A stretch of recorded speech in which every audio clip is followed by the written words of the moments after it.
ممتاز سے مرحومی کے بعد اسکول تو چھوٹا مگر چھوٹی سی عمر میں گھر کے کام کاج میں طاق ہو گئی۔ تینوں بھائی جب اسکول چلے جاتے تو تنہائی دانت نکوسنے لگتی، جبکہ ابو کی سختی سے ہدایت تھی، بیٹی اندر سے تالا لگا کر رکھنا اور جب تک ہم نہ آ جائیں کسی کے لیے دروازہ مت کھولنا۔ میں بھی ان کی ہدایت پر سختی سے عمل کرتی تھی، لیکن خود کو قیدی اور تنہا محسوس کرتی۔ جی چاہتا گھر میں کوئی ہو جس سے بات کروں۔ سچ کہتی ہوں تنہائی بہت ڈراؤنی شے ہے، تب در و دیوار تک سے خوف آتا ہے۔ والد نے زندگی ہمارے نام وقف کر دی، کہتے تھے جب تک صبا گھر میں ہے دوسری شادی نہیں کروں گا۔ میں نے خود سوتیلی کے زخم سہے، جانتا ہوں اگر وہ آ گئی میری بیٹی کا سکون چھین لے گی۔ ابا کو سوتیلی ماں کا تجربہ تھا لیکن مجھے نہیں، سو میں کہتی کہ آپ دوسری شادی کر لیں۔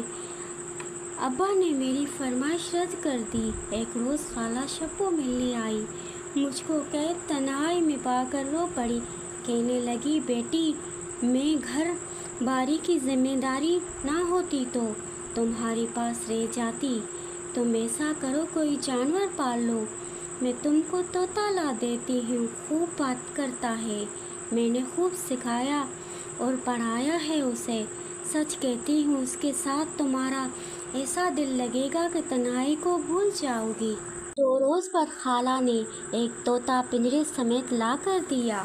واقعی وہ خوب ہی پٹر پٹر باتیں کرتا تھا، میرا جی لگ گیا۔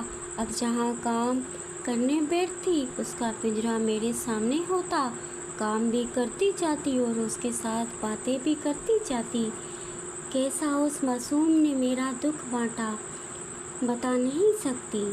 اب تو وہ مجھ کو جان سے پیارا ہو گیا، جی کرتا ہر دم آنکھوں کے سامنے رہے، ایک پل اپنے سے جدا نہ کروں۔ اس کی بے وفائی تو مشہور ہے، ورنہ اسے طوطا چشم کیوں کہتے؟ میں اس کہاوت کو بھلا بیٹھی۔ ہوا یوں کہ پہلے وہ ہم وقت پنجرے میں قید رہتا تھا، جب مجھ سے خوب مانوس ہو گیا تو میں نے ایک دن اس کو پنجرے کا دروازہ کھول کر دیا۔ پہلے تو وہ پنجرے سے نکلا ہی نہیں، بعد میں ڈرتے ڈرتے اس نے اپنا سر نکالا۔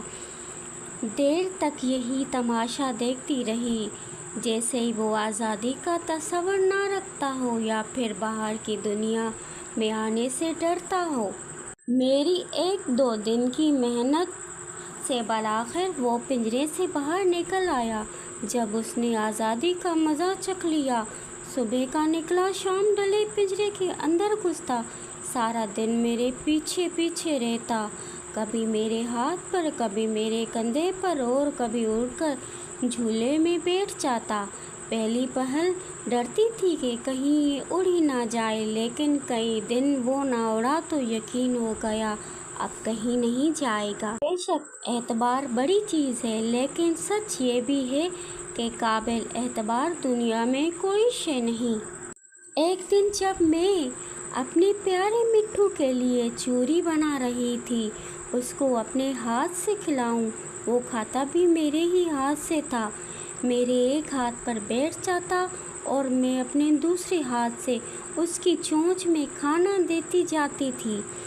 اس دن بھی ایسا ہی ہوا، چوری کی کٹوری دیکھتے ہی وہ اڑ کر لپکا اور میرے کندھے پر بیٹھ گیا۔ جوں ہی میں اس کی چونچ میں چوری دینے کو ہی تھی، اس نے چونچ کھولنے کے بجائے ایک جست لگائی اور پھر سے نیلگون آسمان کی طرف اڑ گیا۔ سمجھ نہ آیا یہ اچانک کیا ہو گیا، میرا ننھا منا تنہائیوں کا ساتھی بے وفا ہو گیا، وہ ہمیشہ کے لیے کھو چکا تھا۔